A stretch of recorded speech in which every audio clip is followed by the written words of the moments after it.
தைப்பூச திருநாளில் பக்தர்களின் நம்பிக்கையை வெளிப்படுத்தும் வகையிலான காவடிகள் அதன் மாண்பையும் புனிதத்தையும் வெளிப்படுத்தும் வகையில் அமைய வேண்டும் என்று ஒற்றுமைத்துறை துணை அமைச்சர் செனட்டர் சரஸ்வதி கந்தசாமி இன்று செய்தியாளர்கள் சந்திப்பில் வலியுறுத்தினார்.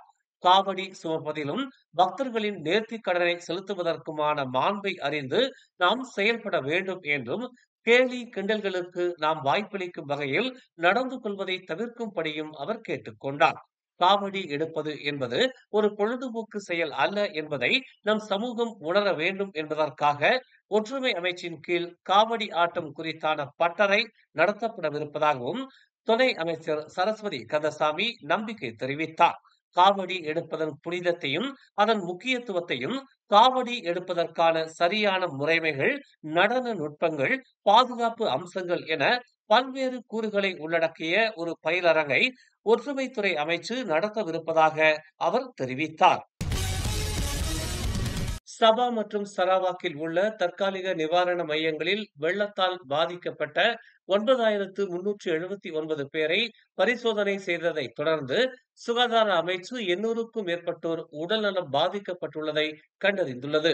இதனை அடுத்து சரவாக்கில் உள்ள 30 சுகாதார நிலையங்களில் 22 நிலையங்களும் மற்றும் சபாவில் வெள்ளத்தால் பாதிக்கப்பட்ட 27 சுகாதார நிலையங்களும் மீண்டும் செயல்பட தொடங்கியுள்ளதாக சுகாதார அமைச்சு தெரிவித்துள்ளது. அமெரிக்க அதிபர் டொனால்டு டிரம்ப் விதித்திருக்கும் புதிய வரிகள் தொடர்பாக மலேசியா அவசரப்பட்டு பதிலளிக்க கூடாது என்று பிரதமர் டதஸ்ரீ அன்வார் இப்ராஹிம் தெரிவித்தார். ஆசியான் ஒப்புக்கொண்டபடி மலேசியாவின் கொள்கையானது அனைத்து நாடுகளுடனும் இணைப்புச் சங்கிலியை நிறுவும் போது ஒரு நடுநிலை அணுகுமுறையை ஏற்றுக்கொள்வதை குறிக்கிறது. அதாவது மையப்படுத்தப்பட்ட கொள்கையை அடிப்படையாக கொண்டது என்று பிரதமர் கூறினார். இதன் பொருள் சீனா, பிரேசில், தென்னாப்பிரிக்கா, கனடா மற்றும் மெக்சிகோ உடனான நமது உறவுகள் நெருக்கமாக தோன்றினாலும் அனைத்து நாடுகளுடனும் நடுநிலை அணுகுமுறையை கடைபிடிக்க வேண்டும் என்பதே என அன்வார் சுட்டிக்காட்டினார். அமெரிக்கா உடனான நமது ஈடுபாடும் உறவுகளும் இப்போது வரை தொடர்கின்றன. நிச்சயமற்ற தன்மைகள் காரணமாக நாம் அவசரமாக செயல்பட முடியாது என்று அவர் கூறினார். புவிசார் அரசியலில் மட்டுமல்ல, ட்ரம்ப் அறிவித்த சில முடிவுகளிலும் கூட மலேசியாவின் நிலைப்பாட்டில் நிதானம் தேவை என்று அன்வார் கூறினார். ஒருவேளை ஒரு மாதத்திற்குள் அங்கே கொள்கை மாற்றங்கள் ஏற்படலாம் அல்லது பராமரிக்கப்படலாம் என்று அவர் மக்களவையில் பிரதமரின் கேள்வி நேரத்தின் போது இதனை தெரிவித்தார். கடந்த ஆண்டு அக்டோபர் 14ஆம் தேதி முதல் டிசம்பர் 12ஆம் தேதி வரை நடைபெற்ற 15வது நாடாளுமன்றத்தின் 3வது அமர்வின் 3வது கூட்டத்தில் நிறைவேற்றப்பட்ட 7 சட்டங்களுக்கு மாட்சிமை தங்கிய மலேசிய மாமன்னர் சுல்தான் இப்ராஹிம் ஒப்புதல் அளித்துள்ளார்.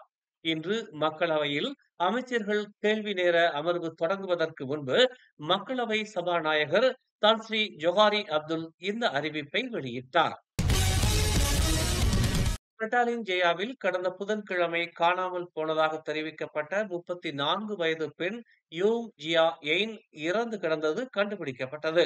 சம்பந்தப்பட்ட அந்த பெண்ணின் உடல் இன்று அதிகாலை கடற்கரையில் கண்டெடுக்கப்பட்டதாக பெட்டாலிங் ஜெயா காவல்துறை துணை தலைவர் ஹுசேன் சலாகுடீன் சோல்கிப்லி கூறினார். அவரது குடும்பத்தினருக்கு தகவல் தெரிவிக்கப்பட்டதாகவும் இன்று பின்னர் காவல்துறை அறிக்கை வெளியிடும் என்றும் அவர் கூறினார்.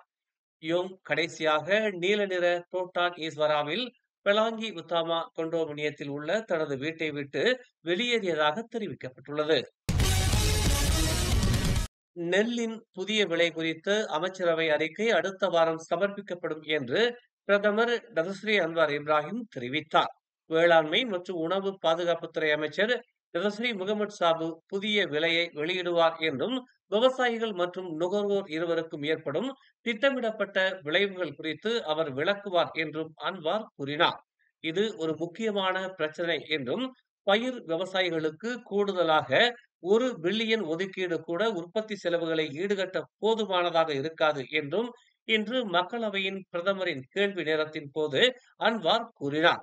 எனவே அடுத்த வாரம் புதிய விலையை அறிவித்து அமைச்சர் ஒரு ஆவணத்தை சமர்ப்பிப்பார் என்று அன்வார் தெரிவித்தார்.